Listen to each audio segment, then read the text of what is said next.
Hello everyone, स्वागत है बेटा आप सबका हमारे इस नए लेक्चर में कोऑर्डिनेट ज्योमेट्री के। और बच्चों, आपको याद होगा कि हम स्ट्रेट लाइंस पढ़ रहे थे। आई बिलीव 2 या 3 लेक्चर्स हो चुके हैं और हमने 2 लाइंस के बीच में क्या एंगल होता है ये वाली चीज देख ली है और बहुत सारे हम उस पर सवालों की प्रैक्टिस भी कर ली है। और बेटा, मैंने आपको लास्ट लेक्चर में कुछ इंपॉर्टेंट नोट पॉइंट्स भी कराए थे। तो आज का लेक्चर अगेन बहुत इंटरेस्टिंग होने वाला है। बहुत सारे नए सवाल, काफी सारी थ्योरी आज के लेक्चर में होगी। चलिए शुरुआत करते हैं आज के लेक्चर की। लेकिन आज का लेक्चर स्टार्ट करने के पहले आप में से जितने भी बच्चों ने अब तक हमारे टेलीग्राम चैनल को ज्वाइन नहीं किया है, जल्द से जल्द बच्चों आप हमारे टेलीग्राम चैनल को ज्वाइन करें। उसे ज्वाइन करने से आपको 2 एडवांटेज है। फर्स्ट एडवांटेज आपके लिए ये है कि आप कभी भी कोई भी बेटा मेरा लेक्चर मिस नहीं करेंगे, स्किप नहीं करेंगे अगर आप हमारे टेलीग्राम चैनल से जुड़े हैं तो। बिकॉज होता यह है कि कई बार, क्योंकि मैं मल्टीपल वीडियोस अपलोड करता हूं एक दिन में, तो कुछ बच्चों को कुछ वीडियोस दिखना बंद हो जाते हैं। तो इस वजह से इस चीज से बचने के लिए आप टेलीग्राम चैनल ज्वाइन करिए, ताकि आपको हमेशा ये बात की जानकारी हो कि कब कौन सा नया लेक्चर पोस्ट किया गया। और जो सेकेंड एडवांटेज है, जो अगेन एक बहुत ही अच्छा एडवांटेज है बेटा, कि यहाँ पर तो मैं आपको बहुत सारे सवालों की प्रैक्टिस करवाऊंगा ही, लेकिन हमें अगर सिलेक्ट होना है तो बेटा सिलेक्ट होने के लिए, जेईई मेंस और एडवांस को क्रैक करने के लिए शायद और बहुत ज्यादा आपको अभी प्रैक्टिस की जरूरत है। तो वो एक्स्ट्रा आपको बच्चों प्रैक्टिस के सवाल मिलेंगे आपके टेलीग्राम चैनल पे। तो जल्दी ज्वाइन करिए और अपने प्रिपरेशन को नेक्स्ट लेवल पर लेकर जाइए। अपने पास बच्चों जो सवाल लिखा हुआ है आज के लेक्चर का, चलिए मैं आपको क्वेश्चन नोट कराता हूं। पहला बेटा अपने पास सवाल लिखा है, first question of the day, कि if the point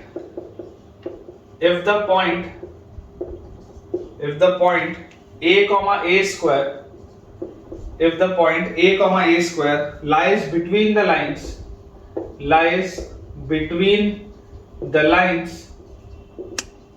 if the point a comma a square lies between the lines x plus y minus 2 equal to 0, x plus y minus 2 equal to 0 and 4x plus 4y minus 3 equal to 0 and 4x plus 4y minus 3 equal to 0, then find the range of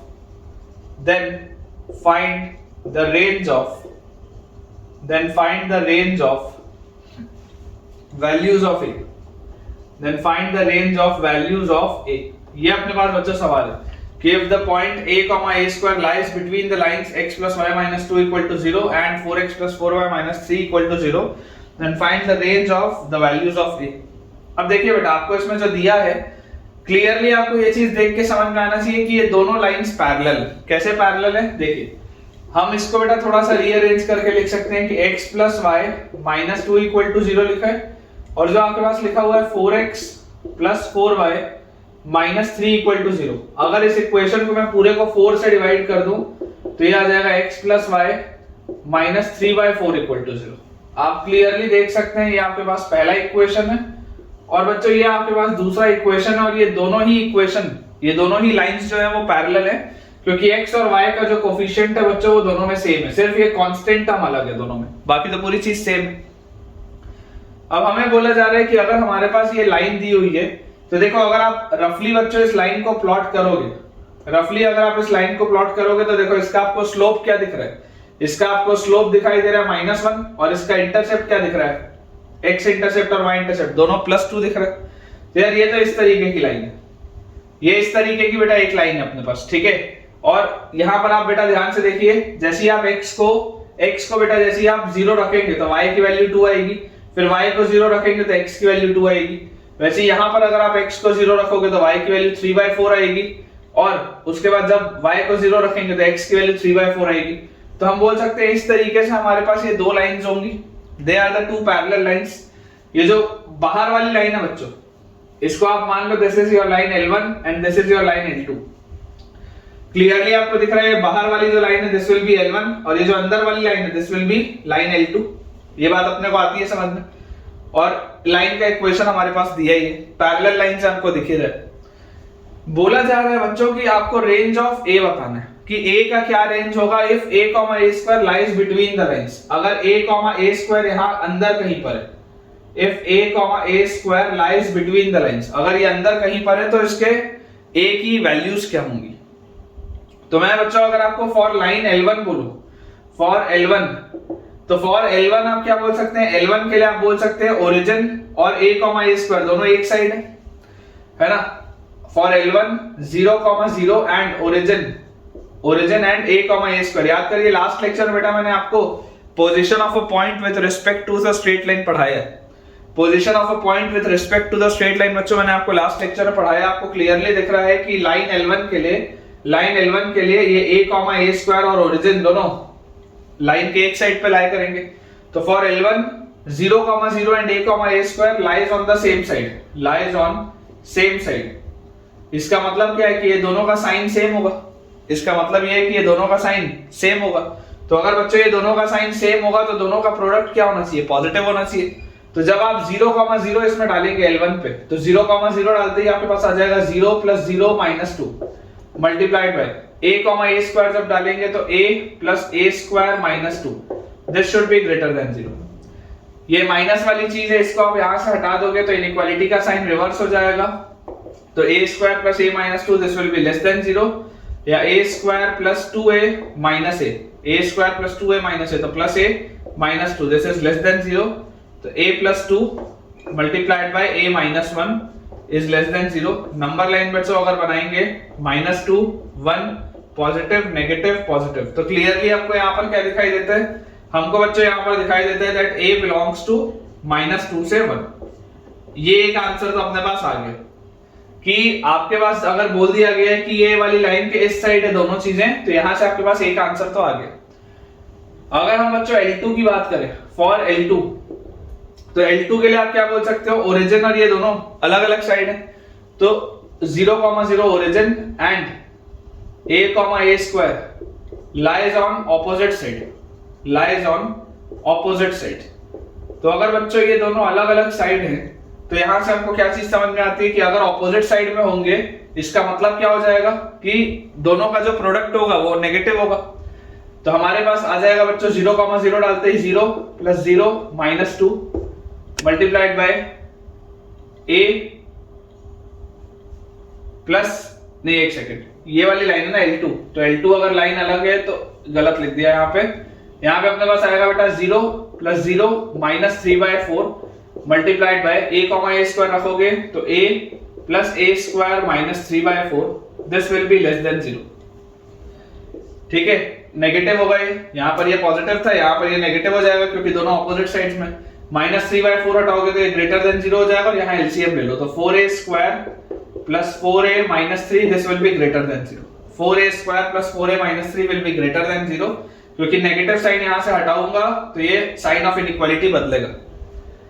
तो यार ये जो लिखा हुआ है बेटा अपने पास, आप मुझे सोच के बताइए कि यार इसके रूट्स आएंगे क्या, इसका डिस्क्रिमिनेंट क्या है, b² 16 - 4ac। डिस्क्रिमिनेंट तो पॉजिटिव है, क्या ये फैक्टराइज होगा तो 4 और 3 12, हाँ फैक्टराइज भी होगा। देखो 4a² + 6a - 2a, ठीक है, और -3 will be greater than 0।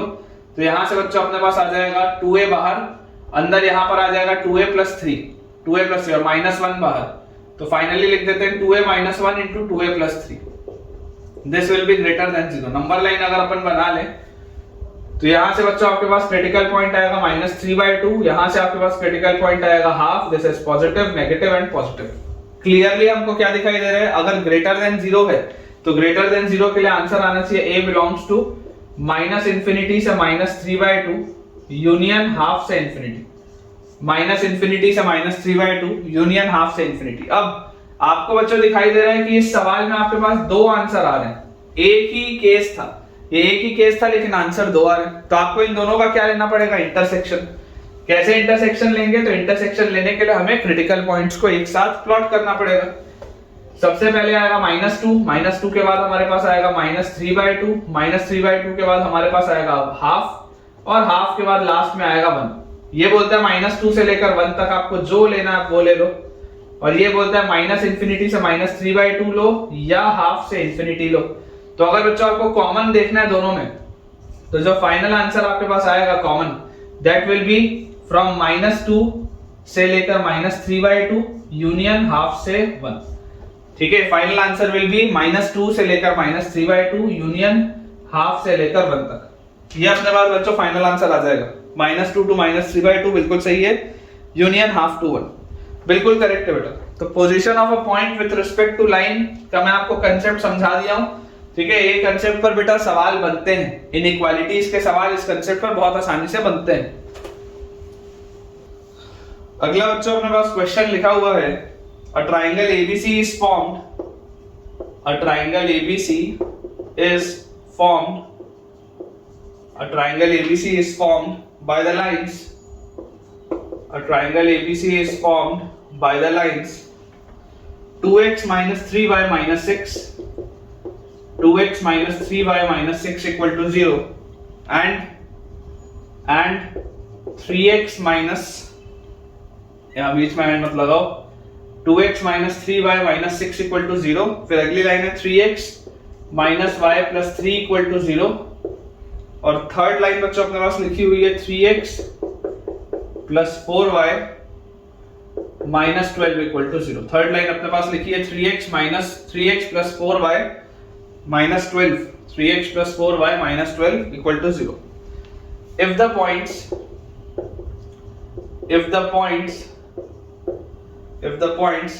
P alpha comma 0, if the point P alpha comma 0 and Q 0 comma beta, if the points P alpha comma 0 and Q 0 comma beta always lie on or inside, always lie on or inside, always lie on or inside the triangle ABC, always lie on or inside the triangle ABC, then find the range of values of alpha and beta, then find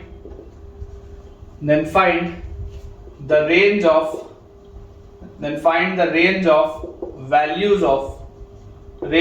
values of alpha and beta।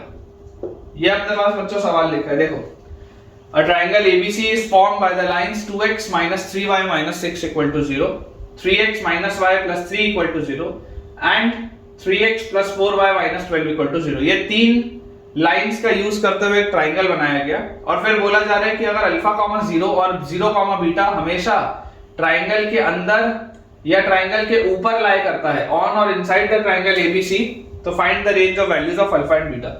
तो बेटा जो most obvious मुझे चीज लग रही है वो ये लग रही है कि यार इसका ना ग्राफ बना के देखना चाहिए कि इसका ग्राफ बन कैसा रहे, क्योंकि बिना ग्राफ बनाए तो आप इसको बना पाओगे नहीं। तो आप रफली इसको ग्राफ से प्लॉट करने की कोशिश करो। देखो सबसे पहली लाइन आपके पास है 2x minus 3y minus 6 equal to 0, ठीक है। ये वाली लाइन को देखो, अगर आपको प्लॉट करना है इसको, जब आप x को 0 रखोगे, 2x minus 3y minus 6 equal to 0, अगर आप x को 0 रखोगे तो x को 0 रखते ही y की वैल्यू क्या आ जाएगी, 0 रखते ही y की वैल्यू आपके पास आ जाएगी -2, x को 0 रखते ही y की वैल्यू आ जाएगी -2, तो 0 -2, ये -1, ये -2, यहां पर आएगा पॉइंट। और अगर आप y को 0 रखोगे तो y को 0 रखते ही x का वैल्यू आ जाएगा 3, y को 0 रखते ही x का वैल्यू आ जाएगा 3, तो 1 2 3। तो ये एक लाइन तो बच्चों अपने पास मिल गई, ये एक लाइन तो हमारे पास बन जाती है आराम से, ठीक है। ये हो गई अपनी पहली लाइन, इस तरीके से ये आ गई पहली लाइन, ठीक है। This is your line L1, this is your line L1। उसके बाद अगला अपने पास दिया हुआ है, यहां पर अपन बॉक्स बना लेते हैं। लाइन अपने को प्लॉट करने के लिए सिर्फ 2 पॉइंट चाहिए होते हैं, L1 अपन ने प्लॉट कर लिया, अब L2 लाइन हमारे पास लिखी है 3x minus y plus 3 equal to 0। Line क्या लिखी है, 3x minus y plus 3 equal to 0।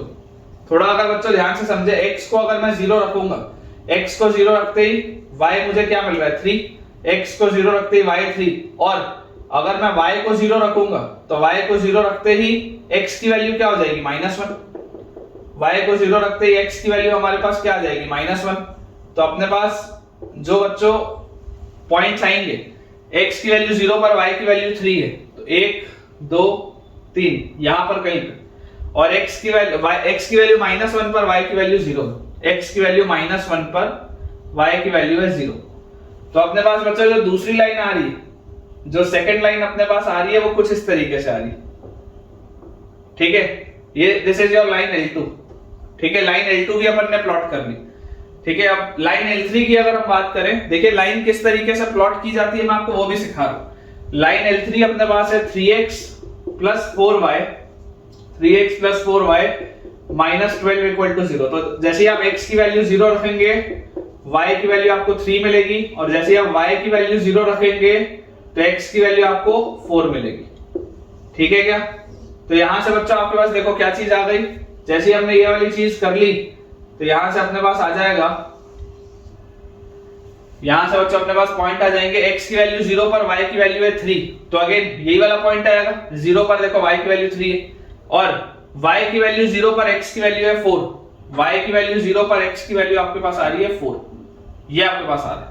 तो अगर ये आ रहा है आपके पास पॉइंट ये वाला, और x की वैल्यू 0 पर आपके पास y की वैल्यू आ रही है 3, तो ये वाला पॉइंट था। तो यार यहां से बच्चों अगर आप इसको लाइन बनाएंगे तो ये इस तरीके से लाइन बनेगी आपके पास, ये आपके पास लाइन बनेगी, this is your line L3। ठीक है, ये आपके पास बच्चों लाइन L3 है। अब हमें क्या बोला जा रहा है, हमें बोला जा रहा है कि ये जो ट्राइंगल बना, आप देख सकते हैं ये ट्राइंगल बन चुका है। लेट अस से this is your vertex A, this is your vertex B and this is your vertex C, यहां पर कहीं पर जहां पर इंटरसेक्शन होगा L1 और L3 का। तो अगर ये बेटा आपके पास ट्राइंगल बन चुका है, तो अब मुझे इसमें क्या पता है, मुझे इसमें बच्चों ये वाली बात पता है, फिलहाल मुझे C के कोऑर्डिनेट्स नहीं पता, मुझे फिलहाल C के कोऑर्डिनेट्स नहीं पता, मुझे सिर्फ ये बोला जा रहा है कि अल्फा कॉमा 0 हमेशा ट्राइंगल के अंदर है या ट्राइंगल के ऊपर है, अल्फा कॉमा 0। तो आप जरा सोच के देखो, अल्फा कॉमा 0 जो होगा वो 100% एक्स एक्सिस पे लाई करेगा, ये बात तो आती है समझ में कि अल्फा कॉमा 0 जहां भी होगा वो एक्स एक्सिस के ऊपर लाई करेगा।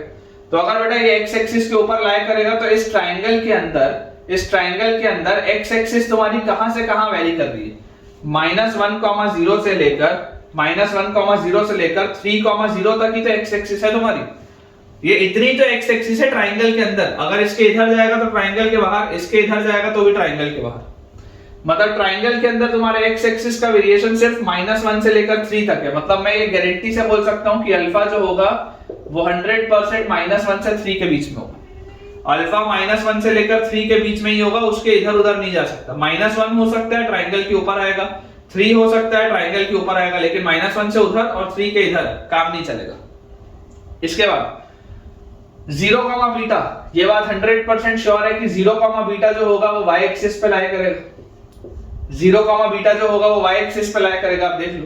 तो इस पूरे ट्राइंगल के अंदर y एक्सिस का वेरिएशन कहां से कहां है, इस पूरे ट्राइंगल के अंदर बच्चों y एक्सिस का वेरिएशन आपके पास हो रहा है 0, -2 से लेकर 0,3 तक, 0, -2 से लेकर 0,3 तक।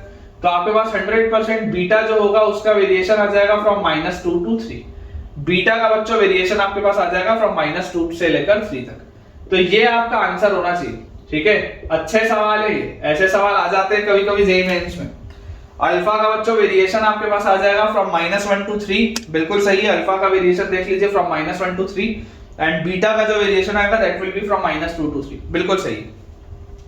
अभी देखो इसमें मुझे सिर्फ पॉइंट बी के कोऑर्डिनेट्स पता है कि पॉइंट बी जो है वो 0,3 पर है। अदरवाइज अगर आप ध्यान से देखेंगे तो आपको वर्टेक्स ए के भी कोऑर्डिनेट्स नहीं पता है। वर्टेक्स ए के कोऑर्डिनेट्स आप L2 और L1 को, आप L1 और L2 को सॉल्व करके निकाल सकते हैं, वर्टेक्स ए के कोऑर्डिनेट्स पता नहीं है। वैसे यहां पर देखो वर्टेक्स सी के जो कोऑर्डिनेट्स हैं, वर्टेक्स सी के कोऑर्डिनेट्स आपको नहीं पता। आपको अगर वर्टेक्स सी के कोऑर्डिनेट्स निकालने तो आपको L1 और L3 को सॉल्व करना पड़ेगा, लेकिन हमें इनके कोऑर्डिनेट्स को सॉल्व करने की जरूरत ही नहीं पड़ रही, क्योंकि हमने तो डायरेक्टली सिर्फ इस एक्सिस का इस्तेमाल करते हुए सवाल को सॉल्व कर लिया। तो बच्चों ये पर्टिकुलर सवाल आपको अगर पसंद आया हो तो जल्दी से एक वीडियो पे लाइक कर दीजिए।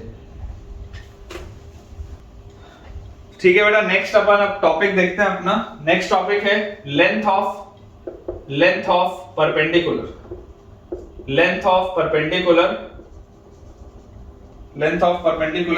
From a point x1 y1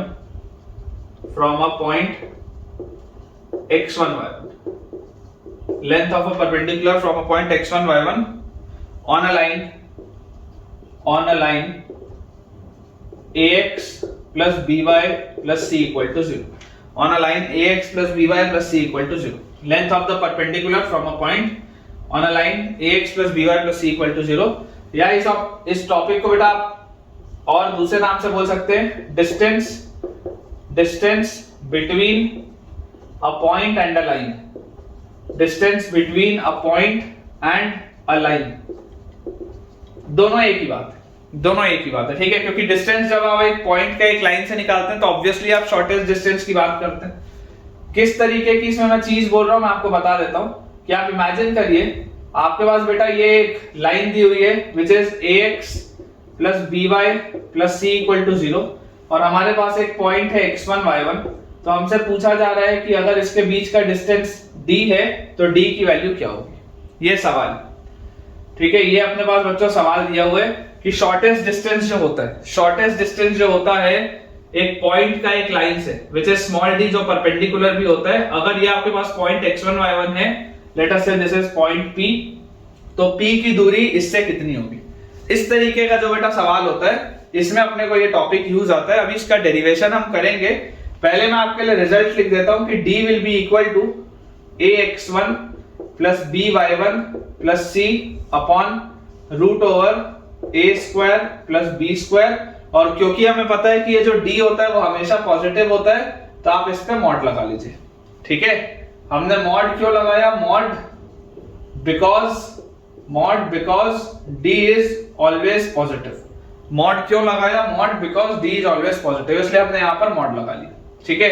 तो ये रिजल्ट होता है जो हमको याद रहना चाहिए, ठीक है। This is your result which has to be remembered. अभी मैं आपके लिए इसको डिराइव करूंगा लेकिन ये एज अ रिजल्ट आपको याद होना चाहिए, डायरेक्टली बच्चों यूज आता है क्वेश्चन। तो देखिए अगर अपन इसका डेरिवेशन समझने की कोशिश करें, सबसे पहले अपन अपना कार्टेशियन बच्चों प्लेन बनाते हैं। लेट अस से this is y axis, this is x axis और ये मेरे पास एक लाइन है, ठीक है। और ये लाइन का इक्वेशन अपने पास लिखा हुआ है ax plus by plus c equal to 0। Line का इक्वेशन लिखा हुआ है ax plus by plus c equal to 0 और यहां पर बच्चों कहीं पर एक पॉइंट है, point p which is x1 y1, point p which is x1 y1।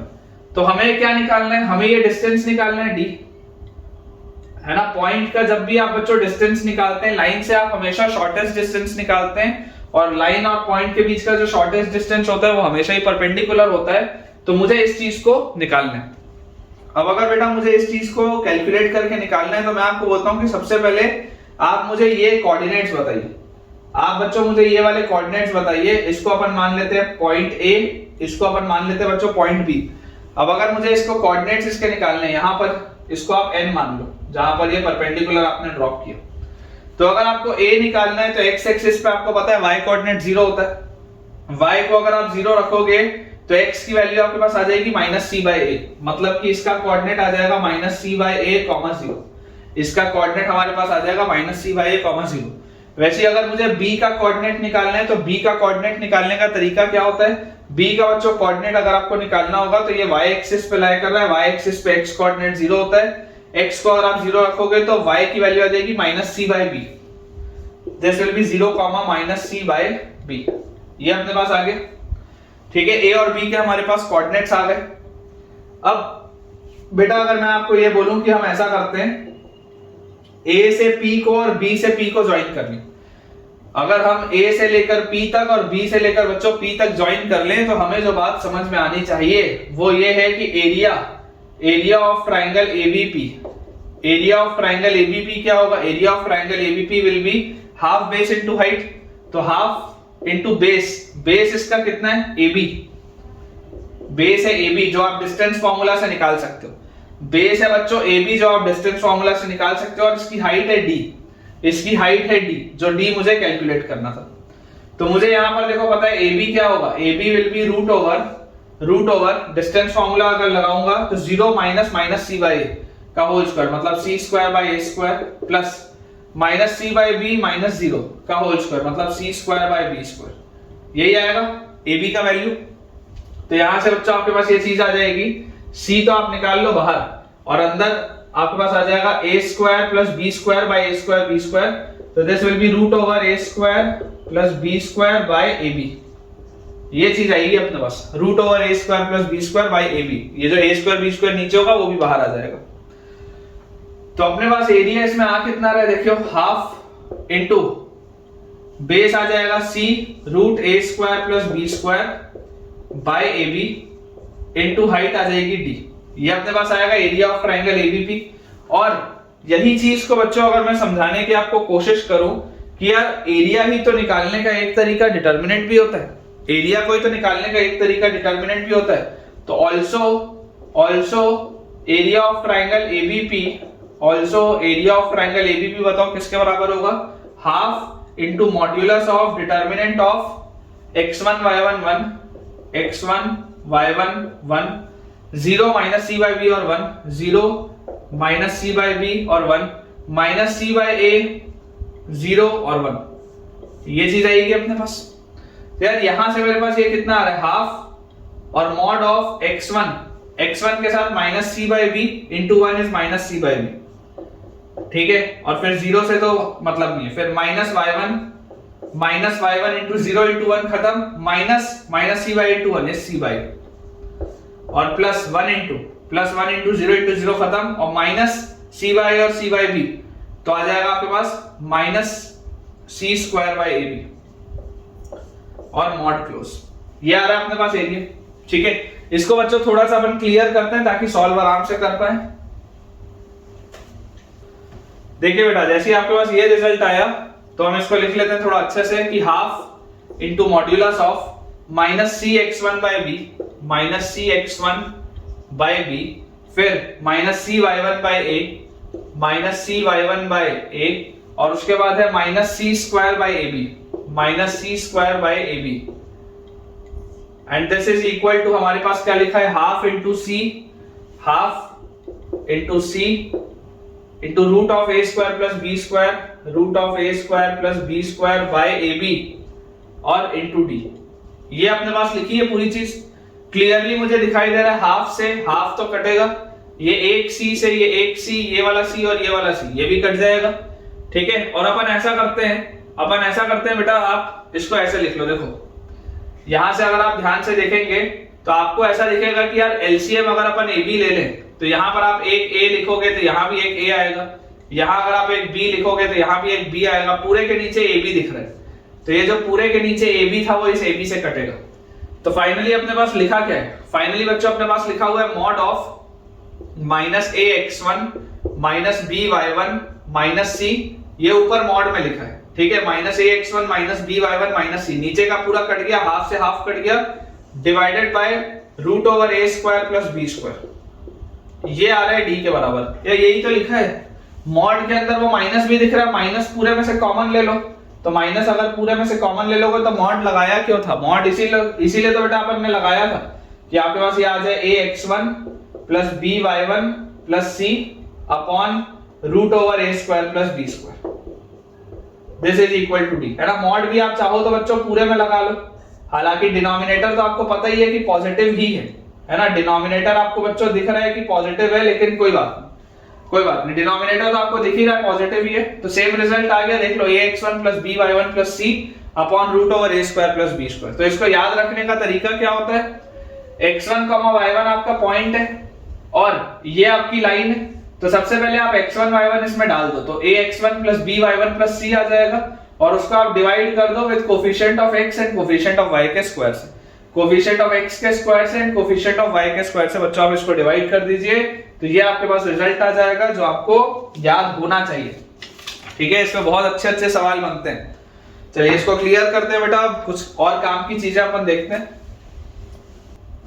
Next बच्चों अपने पास लिखा हुआ है कि अगर मान लो कभी आपको परपेंडिकुलर डिस्टेंस निकालना हो ओरिजिन से, परपेंडिकुलर डिस्टेंस, इसी का एप्लीकेशन है, इसी का ये स्पेशल केस है जो अभी मैंने आपके लिए रिजल्ट निकाला कि perpendicular distance of a line, perpendicular distance of a line from origin, perpendicular distance of a line from origin which is 0, 0। तो इमेजिन करिए बच्चों, आप इमेजिन करिए कि अगर हमारे पास कोई भी एक स्ट्रेट लाइन, कोई बेटा अगर हमारे पास एक स्ट्रेट लाइन है और ये स्ट्रेट लाइन आपके पास दिया हुआ है ax plus by plus c equal to 0, और मुझे अगर ये परपेंडिकुलर डिस्टेंस निकालना हो इसका ओरिजिन से, लेट अस से दिस इज d, ये ओरिजिन से आप परपेंडिकुलर अगर डिस्टेंस निकालना चाहेंगे तो अभी जो हमने तरीका पढ़ा उससे अप्रोच क्या होगा कि ये जो भी कोऑर्डिनेट्स होते हैं आप सबसे पहले इन कोऑर्डिनेट्स को यहां पर पुट करते हैं, तो a into 0 0, b into 0 0 plus c divided by root over A square plus B square का मॉड, ये जो होगा ये आपका आंसर होना चाहिए। या आप बोल सकते हैं this will be root over C by, मतलब mod of C by root over A square plus B square, ये आएगा बच्चों आपके पास result, mod of C by root over A square plus B square. Similarly अगर मान लीजिए हमारे पास बेटा दो पैरेलल लाइंस हो, ठीक है, अगर हमारे पास दो पैरेलल लाइंस हो और हमें अगर उन दोनों पैरेलल लाइंस के बीच का डिस्टेंस निकालना हो, perpendicular distance between the two parallel lines, ठीक है। नेक्स्ट आर्टिकल है अपना perpendicular distance between two parallel lines. तो बच्चों अगर हमारे पास दो पैरेलल लाइंस दी हो, जैसे आप इमेजिन करिए, आप बच्चों इमेजिन करिए इसमें ये एक अपने पास लाइन है और ये दूसरी लाइन है। लेट अस से this is your line ax plus by plus c1 equal to 0 and this is your line ax plus by plus c2 equal to 0। Clearly आपको दिख रहा है ax plus by दोनों में सेम लिखा हुआ है, तो दोनों स्ट्रेट लाइंस तो पैरेलल होंगी, सिर्फ इनके कांस्टेंट टर्म में डिफरेंस है, बाकी तो ये पूरी चीज सेम है, ठीक है। अगर बच्चों ये आपके पास है तो इनके बीच का अगर ये परपेंडिकुलर डिस्टेंस, क्योंकि स्ट्रेट लाइंस के बीच में डिस्टेंस हमेशा सेम होता है, इनके बीच का अगर डिस्टेंस d है तो इस केस में बच्चों जो d आता है, d is equal to c1 minus c2 upon again root over a square plus b square. ये हमको याद होना चाहिए, एज अ रिजल्ट हमको ये बच्चों चीज याद होनी चाहिए। जरूर अभी मैं आपको इसको डिराइव कराऊंगा, लेकिन ये एज अ रिजल्ट हमको याद होना चाहिए कि कभी भी अगर हमारे पास दो पैरेलल लाइंस हो, उनके बीच का अगर डिस्टेंस d हो तो जो रिजल्ट होता है that is c1 minus c2 into root over a square, c1 minus c2 divided by root over a square plus b square. देखिए इसका अगर डेरिवेशन देखें तो मान लीजिए यहां पर बच्चों कोई एक पॉइंट है x1 y1, लेट अस से there exist a point x1 y1 ये वाली लाइन पे, तो क्लियरली आपको दिखाई इसमें देता है कि ax1 plus by1 plus c1 की वैल्यू 0 होगी, क्योंकि x1 y1 इस पे लाई कर रहा है। अगर x1 y1 इस पर लाई कर रहा है तो ax1 plus by1 plus c1 की वैल्यू 0 होगी। अब इस पॉइंट की बेटा दूरी इस लाइन से कितनी होगी? अगर ये d था तो ये भी d होगा, इस पॉइंट की दूरी इस लाइन से ये भी d होगा अगर वो d था तो, क्योंकि दो पैरेलल लाइंस के बीच में परपेंडिकुलर डिस्टेंस हर जगह सेम होता है। तो यार यहां से आपने अभी जो आर्टिकल पढ़ा है आपके हिसाब से d होना चाहिए था मॉड ऑफ, अगर आप x1 y1 इस लाइन में पुट कर देंगे, क्योंकि आप इस पॉइंट की दूरी इस लाइन से निकाल रहे हैं, आप इस पॉइंट की दूरी इस लाइन से निकाल रहे हैं, तो आपके पास आ जाएगा ax1 plus by1 plus c2 upon root over a square plus b square. ये अभी हमने पढ़ा है, प्रीवियस आर्टिकल है बच्चों, आपने अभी पढ़ा है distance between a point and a line. तो अगर ये चीज हमने देखी तो यार यहां से मुझे क्या पता चलता है कि ax1 प्लस by1 की वैल्यू किसके बराबर है? ax1 प्लस by1 की वैल्यू तो माइनस c1 के बराबर है, ax1 प्लस by1 की वैल्यू तो माइनस c1 के बराबर है। तो इसको अगर आप यहां पर पुट कर देंगे तो this implies d is equal to mod of ax1 plus by1, ये पूरी चीज है माइनस c1 के बराबर, तो this will be c2 minus c1 divided by root over a square plus b square. This will be c2 minus c1 divided by root over a square plus b square. अब आप उसको c2 minus c1 लिख लें या c1 minus c2 लिख लें बच्चों, फर्क नहीं पड़ता। आप इसको c2 माइनस c1 लिख लें या c1 माइनस c2 लिख लें बच्चों, बिल्कुल फर्क नहीं पड़ता, क्योंकि मॉड के अंदर है, मॉड के बाहर तो पॉजिटिव क्वांटिटी ही आपके पास निकल के आने वाली, ठीक है ना। मॉड सिर्फ यहाँ पर क्यों लगाया जाता है? Mod is applied only to ensure कि ये d पॉजिटिव है, ठीक है ना। तो यहां से देख सकते हैं बच्चों आपके पास रिजल्ट सेम आ जाएगा, ठीक है, आसानी से आप इसको डिराइव कर सकते हैं।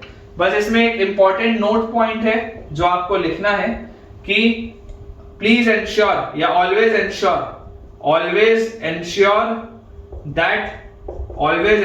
That coefficient of x and coefficient of y, coefficient of x and coefficient of y is same in the two equations,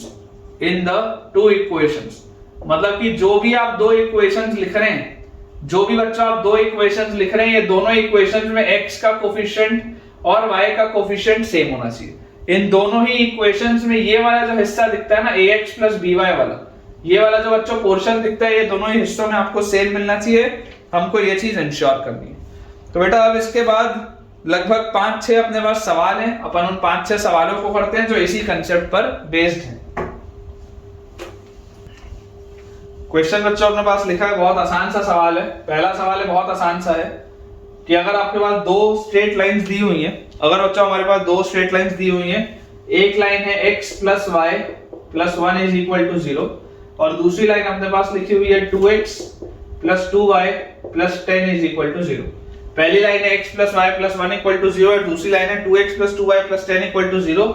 तो फाइंड द डिस्टेंस, इन दोनों के बीच का अगर डिस्टेंस d है तो d की वैल्यू आपको बतानी है। एकदम सिंपल फॉर्मूला एप्लीकेशन। तो हमें बेटा क्या पता है कि हमें ये बात पता है कि x और y का जो ये शुरू का टर्म होता है ये सेम बनाना होता है। अभी तो सेम नहीं दिख रहा, तो मैं बोलूंगा आप इस पूरे इक्वेशन को 2 से डिवाइड कर दो तो आपके पास आ जाएगा x plus Y plus 5 is equal to 0। जैसे ही आप इस पूरे इक्वेशन को बच्चों 2 से डिवाइड करेंगे आपके पास तुरंत आ जाएगा x plus Y plus 5 is equal to 0। और जैसे ही मेरे पास ये चीज आई कि x प्लस वाई प्लस 5 0 है, तो अब बच्चों आप ध्यान से देखिए आपके पास क्या लिखा हुआ है, distance between the two straight lines होता है mod of c1 minus c2। आप किसी को भी c1 मान सकते हैं, किसी को भी c2 मान सकते हैं। अगर आप इसको c1 मान ले, उसको c2 मान ले तो भी चलेगा, इसको c1 मान ले, इसको c2 मान ले तो भी चलेगा। मॉड है, मॉड में बैलेंस हो जाएगा। तो 5 minus 1 upon root over a square plus b square मतलब 1 स्क्वायर प्लस 1 स्क्वायर, ये रिजल्ट है। तो this is mod of 4 upon ये क्या लिखा हुआ है रूट 2, और मॉड ऑफ 4 बाय रूट 2 तो क्या होता है 4 बाय रूट 2 ही होता है क्योंकि पॉजिटिव क्वांटिटी है। And this comes out to be 2 root 2, this comes out to be बच्चों 2 रूट 2। ठीक है, बहुत इजी क्वेश्चन। एक सवाल और देते हैं आपको।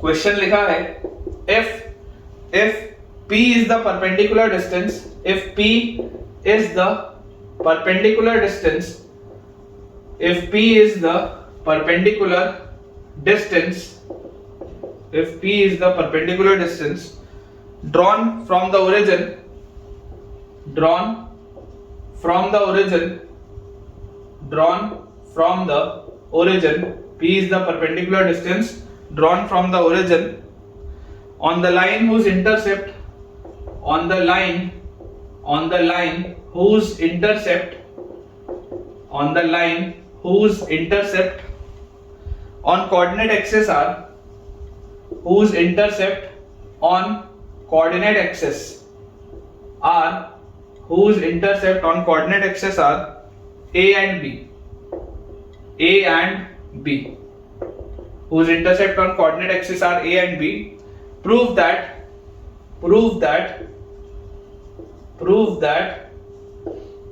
1 by p square is equal to 1 by a square plus 1 by b square। ये बच्चों अपने पास देखो सवाल लिखा हुआ है, थोड़ा ध्यान से देखेंगे। लिखा है if the perpendicular distance drawn from the origin on the line whose intercept on the coordinate axis are a and b, मतलब कि हमारे पास coordinate axis पर बच्चों जो इंटरसेप्ट है इस लाइन का, coordinate axis पर जो हमारे पास इंटरसेप्ट है इस लाइन का, that is a and b। तो यार ये वाला पॉइंट अगर ये इंटरसेप्ट को मैं a मान लूं, मैं अगर बच्चों इस इंटरसेप्ट को a मान लूं तो इसके कोऑर्डिनेट्स अपने पास आ जाएंगे a, 0। इसको अगर हम b मान लें तो इसके बच्चों अपने पास कोऑर्डिनेट्स आ जाएंगे 0, b। तो ये है a, 0, ये है 0, b। ये आपके पास चीज लिखी है। If p is the perpendicular distance drawn from the origin on the line, ये जो डिस्टेंस है ओरिजिन से जो आपने बच्चों इस पे डाला है, this is small p, this is small p, whose intercept on the coordinate axis are a and b, ये small p है। तो prove that 1 by p square is equal to 1 by a square plus 1 by b square। अब देखो इसको करने के multiple तरीके, इसको बेटा करने के बहुत सारे तरीके। जैसे मेथड 1 जो अभी हमने पढ़ा, अभी हमने देखो क्या पढ़ा है, ये ओरिजिन अगर होगा तो ये 0, 0 होगा। अच्छा, अगर इसका x इंटरसेप्ट a है, इसका y इंटरसेप्ट b है, तो ये लाइन जो l होगी, लाइन l को मैं क्या लिख सकता हूँ, x by a plus y by b equal to 1, ऐसा बोल सकते हैं लाइन को। और इसको अगर आप रीअरेंज करोगे तो bx plus ay by ab तो इज इक्वल टू ab आ जाएगा, bx plus ay is equal to ab, या इसको आप लिख सकते हो bx plus ay minus ab is equal to 0, ऐसा भी लिख सकते हैं। अब आपको अगर बेटा मैं बोल दूं कि ओरिजिन से आप इसकी दूरी बताइए, तो डिस्टेंस ऑफ दिस लाइन है ना, ये आपकी लाइन L है, distance of this line from origin, distance of this line from origin बोलो क्या होगा, तो ओरिजिन से इसकी दूरी होगी b इंटू 0 मतलब 0 प्लस a इंटू 0 मतलब 0 minus ab upon root over b square plus a square का mod this will be equal to P के बराबर होगा, यही तो हमने पढ़ा था। तो अगर बच्चों हम स्क्वायर यहां पर कर दें तो स्क्वायर करते ही हमारे पास देखो क्या आ जाएगा, a square b square divided by a square b square divided by, यहां से रूट हट जाएगा तो a square plus b square is equal to p square, ये आ जाएगा। और आप बच्चों सिर्फ इसको रेसिप्रोकल कर दो, आप सिर्फ इसको रेसिप्रोकल कर दो तो जो आपको रिलेशन लेके आना है 1 by p square is equal to 1 by a square plus 1 by b square, वो आ जाएगा। सिर्फ आप इसका रेसिप्रोकल करेंगे ना, तो रेसिप्रोकल करते ही 1 by p square will be equal to 1 by b square plus 1 by a square result आ जाएगा। तो यार ये तो हो गया चलो मेथड 1। मैं आपको इसका एक अल्टरनेट मेथड और बताता हूं। देखिए बच्चों मेथड 2 इसका क्या हो सकता है, मेथड 2 हो सकता है कि इस तरीके की जो प्रोफाइल होती है, इस तरीके की प्रोफाइल में if this is your angle alpha, if this is your angle alpha, तो इस तरीके की प्रोफाइल में हमें पता है स्ट्रेट लाइन का इक्वेशन होता है x cos alpha plus y sin alpha is equal to p। इस तरीके की प्रोफाइल में आपके पास आंसर क्या आता है, x cos alpha plus y sin alpha is equal to p, ये अपने पास आंसर आता है। और हमें यहाँ पर देखो क्या चीज दिखाई दे रही है, हमें बच्चों यहाँ पर दिखाई दे रहा है कि आपको ये प्रूफ करना है, आपको ये प्रूफ करना है कि 1 by p square plus 1 by is equal to 1 by a square plus 1 by b square. तो यार हम ऐसा करते हैं कि हमारी लाइन और क्या है, x by a plus y by b is equal to 1, ये भी हमारी लाइन है, हमारी लाइन वो भी है और हमारी लाइन ये भी है, बात तो वही है ना, बात तो वही, हमारी लाइन ये भी है और हमारी लाइन वो भी है। तो अगर आप बच्चों कंपेयर कर लोगे तो यहां से आपके पास आ जाएगा cos अल्फा बाय a, है ना, cos अल्फा, या ऐसे भी cos अल्फा बाय a भी, cos alpha divided by 1 by a is equal to sin alpha divided by 1 by b is equal to p divided by 1। यही आएगा आपके पास coefficients इस तरीके से, क्योंकि ये दोनों बेटा सेम ही लाइंस हैं तो कंपेयर आप कर सकते हैं। तो यार यहां से हमारे पास cos अल्फा की वैल्यू कितनी आ गई, cos alpha comes out to be p by a, वैसे ही sin alpha comes out to be p by b। तो अगर मैं इन दोनों को स्क्वायर करके ऐड कर दूं तो देख लो cos square alpha plus sin square alpha, तो 1 will be equal to p square by a square plus p square by b square. यहां से भी आप देख लो p स्क्वायर अगर आप लेके उस साइड कर दोगे तो सेम रिलेशन आ गया। तो आपको बच्चों जो भी मेथड से करना हो आप उस मेथड से इसको सॉल्व कर सकते हैं। स्ट्रेट लाइंस में, कोऑर्डिनेट ज्योमेट्री में ब्यूटी जो होती है, ब्यूटी इसी बात की है बच्चों हमारे पास कि हमें मल्टीपल तरीके होते हैं सॉल्व करने के, मल्टीपल तरीके होते हैं। इसलिए अगर आपको एक चीज अच्छे से आती है ना तो आप आराम से उससे कुछ भी निकाल सकते हैं। हो सकता है थोड़ी सी आपके लिए मेहनत बढ़ जाएगी, लेकिन अगर आपके कंसेप्ट क्लियर है तो कोऑर्डिनेट ज्योमेट्री का हर सवाल बनता है बच्चों। नेक्स्ट अपने पास बच्चों सवाल लिखा है, if x plus y equal to 3, if x plus y equal to 3 and 2x plus 2y and 2x plus 2y equal to 9, if x plus y equal to 3 and 2x plus 2y equal to 9 are tangent to the same circle, are tangent to the same circle, are tangent to the same circle, are tangent to the same circle, then find the radius of the circle, then find the radius of the circle, then find the radius of the circle। ठीक है, ये अपने पास बच्चों चीज लिखी है, if x plus y equal to 3 and 2x plus 2y equal to 9 are tangent to the same circle। अब समझने वाली बात क्या है कि एक सर्कल पर ये दोनों लाइंस टैंजेंट है, मतलब कि एक सर्कल पर ये दोनों ही लाइंस क्या हैं, एक सर्कल पर बच्चों ये दोनों ही लाइंस टैंजेंट हैं। तो हमें बात पता है क्लास 9-10 में हम पढ़ते हैं कि अगर इस तरीके की कभी बेटा कोई प्रोफाइल आती है तो ये जो इनके पॉइंट्स ऑफ कांटेक्ट को टच करती हुई लाइन जो होती है वो डायमीटर होता है। क्योंकि आपको देखो ये बात तो समझ में आती है कि रेडियस और पॉइंट ऑफ कांटेक्ट का एंगल, रेडियस और टैंजेंट का angle at point of contact क्या होता है, 90 डिग्री होता है, और ये पूरी सेम एक स्ट्रेट लाइन है। ठीक है, ये आपका क्लास 9-10 का कंसेप्ट बोलता है कि अगर आपके पास दो टेंजेंट्स हैं, पैरेलल टेंजेंट्स हैं, तो जहां जहां पर वो टच कर रही होगी पॉइंट ऑफ कांटेक्ट को अगर आप ज्वाइन करेंगे तो एक डायमीटर बनेगा। तो if A and B are the 2 points of contact, if A and B are the 2 points of contact, और अगर इस सर्कल का सेंटर है O, तो बहुत आसानी से बच्चों मैं इस बात को आपको बोल सकता हूं कि AB जो होगा, AB will be the diameter, AB will be the diameter। ठीक है, AB बच्चों आएगा डायमीटर ऑफ द सर्कल, और अगर ये डायमीटर आ गया तो इसका रेडियस आप r मान लो, तो AB का लेंथ आपके पास कितना आ जाएगा 2r, AB का लेंथ हमारे पास कितना आ जाएगा 2r। तो यार यहां से मुझे एक बात पता है कि इस लाइन को मैं बोल देता हूं x plus Y is equal to 3, और इस लाइन को बेटा आप सिमेट्रिकली अगर लिखेंगे तो this will be x plus Y is equal to 9/2, क्योंकि आपने ये चीज जानी है कि जब भी हम पैरेलल लाइंस लिखते हैं तो पैरेलल लाइंस में हमें x और y वाली चीज को सेम लिखना होता है। तो यहां से 2 कॉमन लेके 9/2 आप लिख सकते हो, कोई दिक्कत नहीं।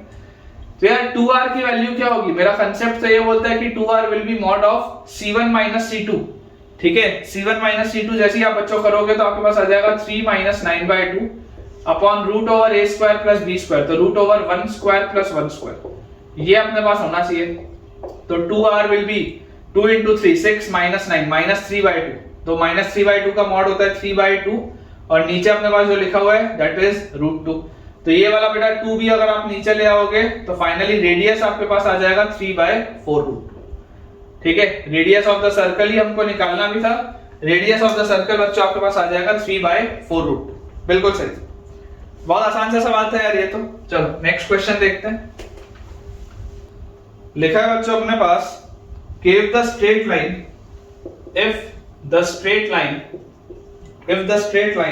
ax plus by plus p equal to 0, ax plus by plus p equal to 0, if the straight line ax plus by plus p equal to 0 and x cos alpha plus y sin alpha, x cos alpha plus y sin alpha is equal to p, enclose an angle of pi/4, enclose an angle of pi/4, इन दोनों के बीच में बच्चों जो angle बन रहा है that is pi/4, enclose an angle of pi/4 and the line x sin alpha minus y cos alpha, and the line x sin alpha minus y cos alpha equal to 0 meets them at the same point, meets them at the same point, same point पे बच्चों ये इनसे meet करता है। Find a square plus b square, find a square plus b square. Simple सा बच्चों सवाल, simple सा सवाल, इसे आप फिगर बनाएंगे आपको क्लैरिटी आ जाएगी। बच्चा जनरली इस तरीके के इक्वेशंस देख के कंफ्यूज हो जाता है, but this is an easy question. क्या लिखा है, लिखा हुआ है ax plus by plus p, एक लाइन है, कोई भी जनरल लाइन हो सकती है। फिर एक लाइन लिखी हुई है x cos alpha plus y sin alpha equal to p। यार ये वाली लाइन तो देखी हुई है, ये वाली लाइन तो देखी हुई है, ये वाली लाइन नहीं देखी, ये अलग सी लाइन है, लेकिन ये वाली लाइन तो देखी हुई है। ये वाली लाइन कैसी होती है, अगर मैं अपना कार्टेशियन कोऑर्डिनेट सिस्टम बनाऊं, ये एक लाइन में अगर बच्चा बना लूं, तो if this is your line L1 and this is your line L2, तो ये बच्चों मेरी लाइन L2 होगी, ये मेरे पास लाइन L2 होगी, जिसका कि ओरिजिन से जो परपेंडिकुलर डिस्टेंस होगा that will B small p, और इसका ये एंगल जो होगा दैट विल बी अल्फा। ये चीज अपने को समझ में आती है कि ये जो लाइन है L2 will be x cos alpha plus y sin alpha equal to p, तो ये L2 आपने लिख दी, जिसका ओरिजिन से अगर आप परपेंडिकुलर उस पे ड्रॉ करते तो उसका लेंथ p होता और उसका इंक्लिनेशन x एक्सिस के साथ अल्फा होता है in the anti clockwise direction. अब ये वाली लाइन और ये वाली लाइन जो है ये दोनों एनक्लोज करते हैं एन एंगल ऑफ pi/4, और फिर लिखा हुआ है एंड द लाइन, ध्यान से देखो ये जो थर्ड लाइन है, and the line x sin alpha minus y cos alpha is equal to 0 meets them at the same point. अब ये लाइन क्या है, ये लाइन बच्चों लिखी हुई है x sin alpha is equal to y cos alpha, ये लिखा हुआ है, जिसको आप लिख सकते हैं y is equal to sin alpha by cos alpha is tan alpha into x। यार ये तो y इक्वल टू mx का फॉर्म लिखा है, ये जो लाइन है ये तो y इक्वल टू mx का फॉर्म लिखा है, where tan alpha is m slope. तो जरा सोच के देखो कि यार यही तो L3 लाइन है, ये अगर मैं डॉटेड इसको कर दूं, ये जो पूरी लाइन है यही तो L3 है, ये जो आपकी लाइन L3 है ये यही वाली तो लाइन है, ये वही तो लिखा हुआ है y is equal to tan alpha into x।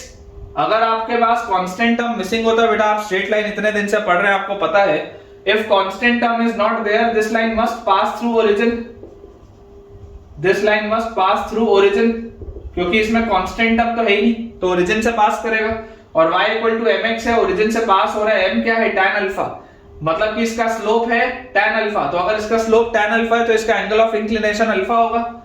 यार ये यही वाली तो लाइन है जिसका एंगल ऑफ इंक्लिनेशन अल्फा था, देख लो यही तो लाइन है वो जिसका एंगल ऑफ इंक्लिनेशन अल्फा था। तो आपको बोला जा रहा है this line L3 meets them at the same point. ये जो L3 है ये उनसे उसी पॉइंट पे मिलती है जिस पॉइंट पे L1 और L2 मीट हो रहे थे। अब देखो दोबारा पढ़ो सवाल। If the straight line L1 and L2 enclose an angle of π/4 and the line L3 meets them at the same point, जिस पॉइंट पे बेटा, जिस पॉइंट पे आपके पास L1 और L2, जिस पॉइंट पे आपके पास L1 और L2 मीट कर रहे थे उसी पॉइंट पे उनसे आके L3 भी मिलती है। ये आपके पास एक जनरल सी लाइन है which is ax plus by plus p equal to 0. This is a general line. इसके बारे में कोई खास बात नहीं, लेकिन हाँ इसके बारे में खास बात है, इसके बारे में खास बात है, जो खास था वो मैंने बना दिया। और जिस पॉइंट पे L1 और L3 मीट हो रहे थे, सॉरी जिस पॉइंट पे L1 और L2 मीट हो रहे थे उसी पॉइंट पे ये L3 भी आके उनसे मिलती है। अब आपको बोला जाता है कि L1 and L2 enclose an angle of π/4। L1 और L2 के बीच में बच्चों जो एंगल है वो कितना है 45 डिग्री। आपको ये दिया हुआ है कि L1 और L2 के बीच का जो एंगल है दैट इज 45 डिग्री। तो अगर मेरे पास बेटा, अगर मेरे पास L1 और L2 के बीच का एंगल 45 डिग्री का होगा तो जरा आप सोच के मुझे बताइएगा कि यार ये पूरा एंगल 90 डिग्री था, ये जो पूरा एंगल था ये पूरा एंगल 90 डिग्री था। अगर ये हिस्सा 45 है तो यार ये वाला भी हिस्सा 45 डिग्री होगा, इस बात में तो कोई शक नहीं है। ये भी 45 डिग्री आपके पास होना चाहिए। तो बोला हुआ है फाइंड a² + b²। ठीक है, अब ये वाली जो आपकी लाइन है इस लाइन को भी चलो अपन थोड़ा सा और बेटर बनाते हैं। इस लाइन को ना बेटा अपन थोड़ा सा ऐसे टिल्ट करके बनाते हैं। ठीक है, थोड़ा सा अपन इस तरीके से ऐसे इसको टिल्ट करके बनाते हैं ताकि थोड़ी सी इसमें अंडरस्टैंडिंग आपके लिए बेटर हो। ये पूरा एंगल 90 डिग्री था, तो ये एंगल भी 45 है और ये भी 45। ठीक है, ये इतना हिस्सा ये भी 45 है और ये वाला जो हिस्सा है ये भी 45 डिग्री है। थोड़ा सा फिगर अलग सा बना है इसलिए ये एक बड़ा दिख रहा है, छोटा दिख रहा है, लेकिन ये दोनों ही 45 है। ठीक है, क्योंकि आपको बोला हुआ एंक्लोज एन एंगल π/4, तो ये 45 डिग्री हो गया, ये 45 हो गया। आप इसमें ऐसा करो, आप एक परपेंडिकुलर ड्रॉप कर दो सामने वाली लाइन पे। अगर आप ओरिजिन से एक परपेंडिकुलर बच्चों ड्रॉप करेंगे L1 पे, अगर आप बच्चों ओरिजिन से एक परपेंडिकुलर ड्रॉप करेंगे L1 पे, मान लेते हैं अगर मैं उसको बोल दूं Q, मान लेते हैं बेटा अगर मैं उसको बोल दूं Q, तो मुझे इसमें क्या चीज समझ में आती है? मुझे इसमें ये समझ में आता है कि यार L1 पर अगर मैंने ये ओरिजिन से परपेंडिकुलर ड्रॉप किया तो Q की वैल्यू क्या होगी? L1 पर अगर मैंने ओरिजिन से एक परपेंडिकुलर ड्रॉप किया तो जो Q की वैल्यू आएगी that will B 0 + 0 + p divided bye √a² + b²। इसका मॉड ये आना चाहिए। आपको बच्चों देखो एक बात समझने की जरूरत है कि हो क्या है। यहां पर अगर आपको a² + b² निकालने बोला गया है तो a² + b² कहीं से जनरेट करना पड़ेगा ना। a² + b² कब आएगा? जब मैं इस लाइन पर इस लाइन की दूरी निकालूंगा किसी पॉइंट से, तो मैं ओरिजिन से इसकी दूरी निकाल लिया, ये आ गया मेरे पास। ऑल्सो मुझे एक चीज और क्या पता है, अब देखो जो ये नया ट्राइंगल बना, ये वाला जो बच्चों नया ट्राइंगल बना, ये वाला जो नया ट्राइंगल बना, इसमें अगर मैं 45 डिग्री देख रहा हूं, अगर मैं sin 45 बोलूं, sin 45 डिग्री, तो sin 45 डिग्री क्या होगा? परपेंडिकुलर बाय हाइपोटेनियस, मतलब कि q/p। sin 45 degree will be q/p, ये चीज आएगी अपने पास। तो यार यहां से अपने पास क्या आ गया? sin 45 इज 1/√2 है ना, दिस इज 1/√2। और यहां से आप बच्चों आपके पास क्या आ जाएगा? q/p। This implies q/p will be equal to 1/√a² + b², और q/p यहां से आपके पास आ जाएगा 1/√2। तो this implies √a² + b² is equal to √2, या a² + b² की बच्चों वैल्यू आ जाएगी 2। चेक कर लो। अच्छा सवाल है, it is a good question. इसमें स्टार लगा देते हैं बेटा, it is a very good question. जब रिवीजन कभी करना हो तो ऐसे सवाल आपको बेटा रिवाइज करने चाहिए। ठीक है, ये a² + b² दिख रहा था तो मैंने एक रिजल्ट लगा के a² + b² जनरेट किया, और उसके बाद q/p ये 90 डिग्री है, तो perpendicular by hypotenuse q/p sin 45 करके अपन ने सॉल्व कर लिया। Answer will be a² + b² की जो वैल्यू आपके पास आएगी दैट विल बी 2। अगला बच्चों सवाल लिखा है अपने पास, अगेन एक अच्छा क्वेश्चन है जिसका रिजल्ट हम एज अ रिजल्ट याद रखेंगे। Two mutually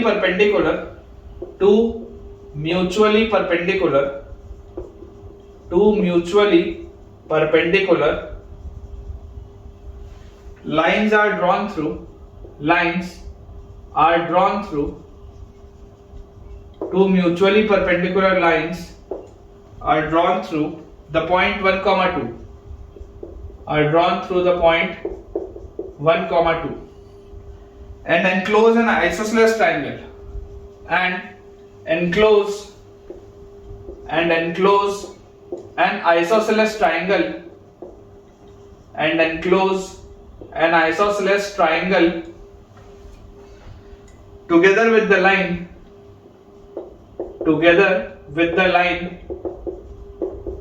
and enclose an isosceles triangle together with the line 3x plus 4y plus 4 equal to 0. 3x plus 4y plus 4 equal to 0. Find the area of the triangle. Question है find the area of the triangle. Find the area of the triangle. देखिए बेटा अच्छा सवाल है, इसको अपने को as a result भी याद रखना है। क्या बोला जा रहा है? Two mutually perpendicular lines are drawn through the point 1, 2 and enclose an isosceles triangle together with the line 3x plus 4y plus 4. कुछ ऐसा आपके पास फिगर है कि एक आपके पास लाइन दी हुई है 3x plus 4y plus 4 equal to 0, एक ये हमारे पास लाइन दी हुई है और इस लाइन के साथ बेटा दो म्यूचुअली परपेंडिकुलर लाइंस हैं। इस लाइन के साथ बच्चों आपके पास दो म्यूचुअली परपेंडिकुलर लाइंस हैं जो कि एक आइसोसेलेस ट्रायंगल एनक्लोज कर रही है इस तरीके से। ये दो आपके पास परपेंडिकुलर लाइन है और ये एक आइसोसेलेस ट्रायंगल आपके लिए एनक्लोज कर रही है। Two mutually perpendicular lines are drawn through the point 1, 2, ये 1, 2 पॉइंट है, are drawn through the point 1, 2 and enclose an isosceles triangle. ये ट्रायंगल आपके लिए आइसोसेलेस है तो ये अगर दोनों साइड सेम होंगे तो दिस विल बी 45 डिग्री और ये एंगल भी आपके पास आएगा 45 degree. Together with the line 3x plus 4y plus 4 equal to 0, find the area of the triangle. अब देखिए इन जनरल बच्चों जो रिजल्ट होता है ना, आपके लिए मैं यहाँ पर एक कंसेप्ट लिख देता हूँ, उस कंसेप्ट के आधार पर ये सवाल आपका तुरंत सॉल्व हो जाएगा। कंसेप्ट ये है कि मान लीजिए आपके पास एक लाइन दी हुई है ax plus by plus c equal to 0 और इस पर आपने बच्चों एक इस तरीके से आइसोसेलेस ट्रायंगल बना लिया। इस तरीके से आपने एक आइसोसेलेस ट्रायंगल बना लिया with two mutually perpendicular lines और ये वाला पॉइंट आपको दिया हुआ है लेट अस से m, n। मान लेते हैं ये वाला पॉइंट अपने को दिया हुआ है m, n। तो हमें क्या इसमें बेटा बात समझ में आती है कि if this distance is p, अगर बच्चों ये डिस्टेंस p होगा, perpendicular distance of this point from this line, अगर ये वाला बच्चों डिस्टेंस p होगा तो यार सोचो आप कि आइसोसेलेस ट्रायंगल था, ये एंगल 45 डिग्री है ना, ये वाला भी एंगल बच्चों 45 डिग्री है। अब 45 डिग्री में तुमने ये 90 डिग्री से परपेंडिकुलर बनाया तो ये भी तो 45 डिग्री होगा। थोड़ा बड़ा बनाता हूं, थोड़ा सा बेटा मैं फिगर बड़ा बनाता हूं ताकि आपको समझ में आए। इस तरीके से बनाते हैं, थोड़ा सा बड़ा बनाते हैं फिगर ऐसा कि अगर मैं यहां से एक परपेंडिकुलर ड्रॉप करूंगा, आपको अगर ये राइट आइसोसेलेस ट्रायंगल दिख रहा है, this is a right isosceles triangle, ठीक है ना, it is a right isosceles triangle. ये 90 डिग्री है, ये पूरा भी आपके पास 90 डिग्री था। ये दोनों लाइंस म्यूचुअली परपेंडिकुलर थी। किसी पॉइंट m, n से आपने इस पर एक परपेंडिकुलर ड्रॉप किया जिसका डिस्टेंस इस लाइन से p है। ये लाइन आपके पास दी हुई है ax plus by plus c equal to 0। अब मुझे बच्चों देखो चीज क्या समझ में आती है कि इफ दिस इज 45, ये तुमने परपेंडिकुलर ड्रॉप किया, ये 90 है तो यार ये भी 45 होगा। मतलब कि ये जो छोटा ट्रायंगल बना, देखो ये वाला साइड इसके तो बराबर था, ये तो था, लेकिन ये जो छोटा वाला ट्रायंगल बना, ये छोटा राइट ट्रायंगल में ये वाला जो साइड है ये इसके बराबर होगा और ये वाला जो साइड है ये इसके ही बराबर होगा। बेसिकली ये तीनों इक्वल होंगे। आपको ये चीज समझ में आनी चाहिए कि अगर ये आपने परपेंडिकुलर ड्रॉप किया और ये एक राइट आइसोसेलेस ट्रायंगल था तो if this is p, this is also p, क्योंकि ये दोनों एंगल 45 है तो आमने सामने वाले साइड इक्वल होंगे। If this is p, this will also be p, क्योंकि अगर ये एंगल 45 है तो देख लो ये भी 45 है, आमने सामने वाले दोनों एंगल सेम होंगे। तो हमारे पास क्या चीज आ गई, हमारे पास यहां से बच्चों आ जाता है कि area of this triangle is half into base 2p into height p।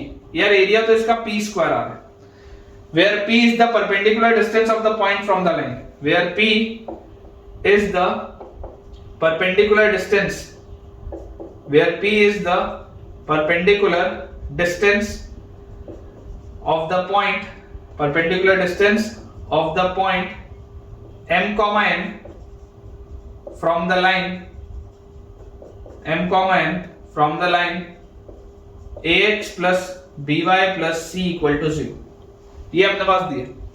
तो उस लॉजिक से बच्चों इसका आंसर जो आना चाहिए ये सिर्फ और सिर्फ राइट आइसोसेलेस ट्रायंगल में ऐसा आपको करना है, कोई भी राइट एंगल ट्रायंगल में नहीं, या कोई भी आइसोसेलेस ट्रायंगल नहीं, सिर्फ राइट आइसोसेलेस अगर ट्रायंगल हो तो आप ये चीज कर सकते हैं।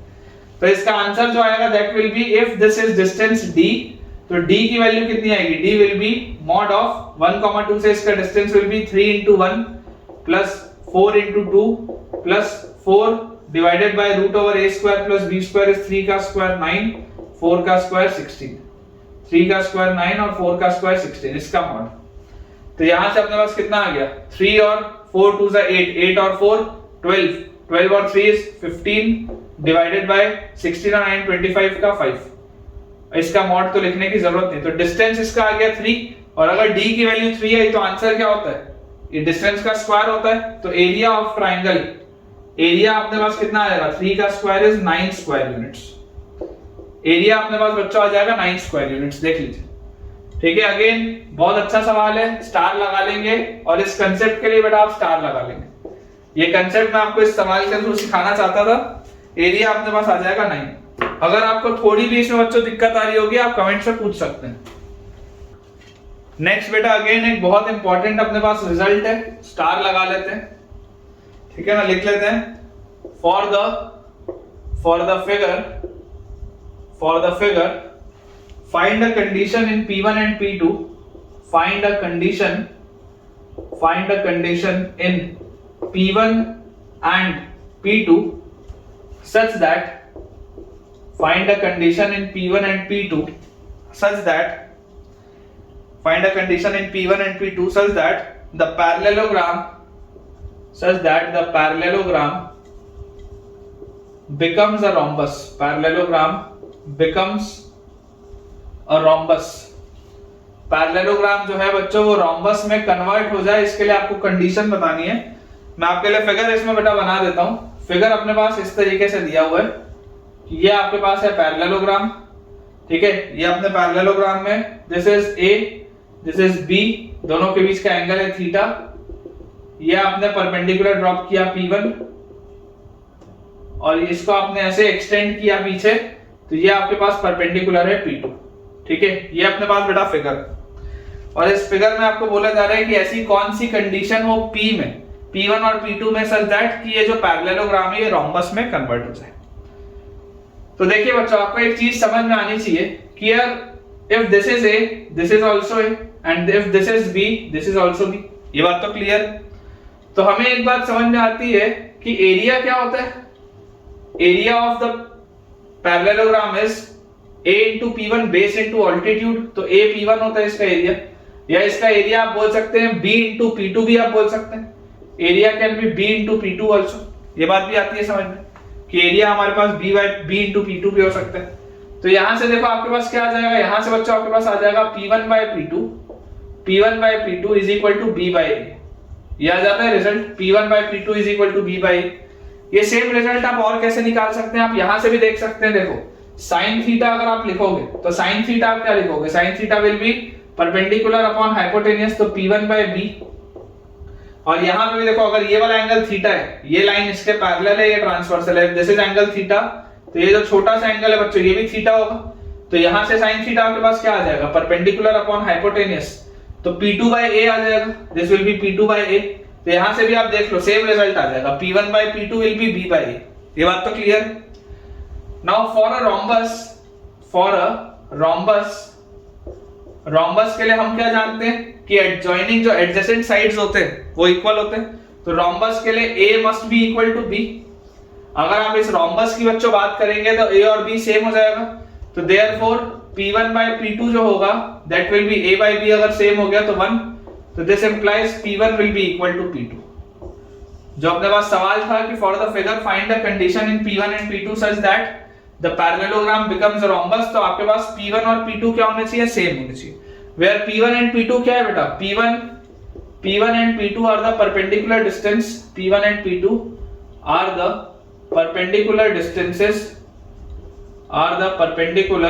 Distances between the pair of parallel lines, between the pair of between the pair of parallel lines।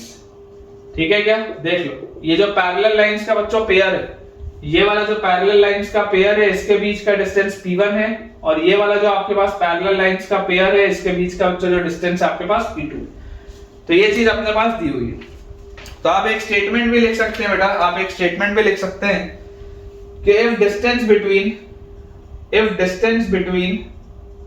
if distance between the pair of parallel lines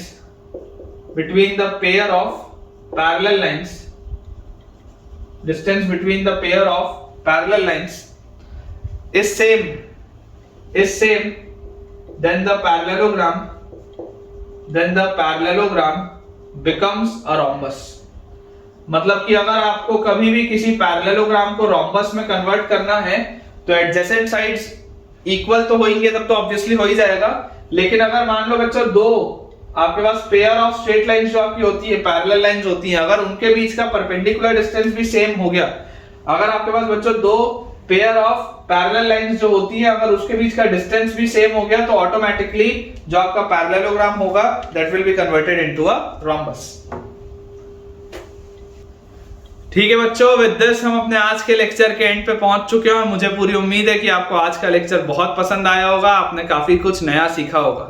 तो आज बेटा आपने जो भी नया सीखा हो या जो इन पर्टिकुलर जो भी आपको क्वेश्चन अच्छा लगा हो मुझे कमेंट में तुरंत बताइए, ताकि मैं इसी मोटिवेशन के साथ लगा रहूं आपके लिए ये सारे लेक्चर्स प्रिपेयर करने में।